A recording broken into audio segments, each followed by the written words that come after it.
大家好，我是肩上猫，今天来住曼尼托巴的 IBB。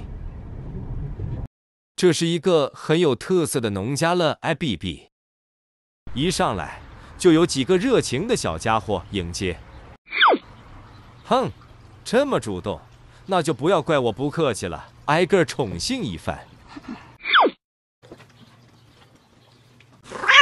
还吃起醋来了。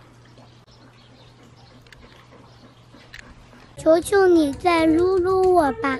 简单的参观了一下住宿情况，洗衣服得单独付费哦。这100多刀3间房，还包2餐，怪划算的。给宝贝儿单独安排了座，可以坐这儿喝个小茶。接着主人就亲自带我们去参观他的农场，这么大片地，全是她和她老公2个人经营的。这些机器他全都会开，牛还贴心的设置了猫门。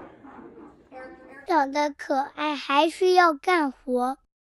他说现在加拿大经济不好，光靠农作物维持不下去，所以也挖空心思想了很多花活儿。这里以后就是出租举办婚礼的场地。农场实际还在改造中，很多地方还荒着。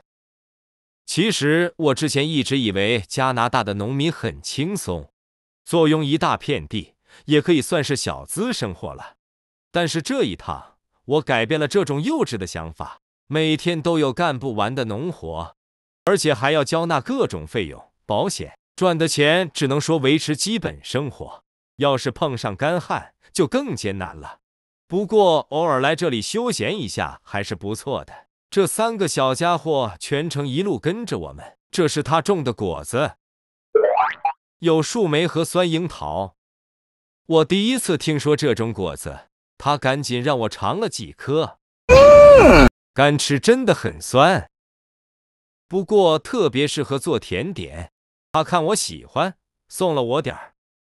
接下来他带我参观了他的马场，夏天蚊虫很多，马就变得暴躁起来，所以没能去骑马。听他说，养马的成本很高，他们可是参加过比赛的赛马。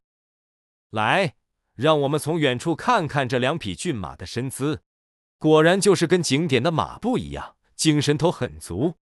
最后还在这里合了个影。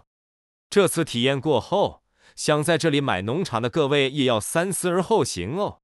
期待我们的下一站，拜拜。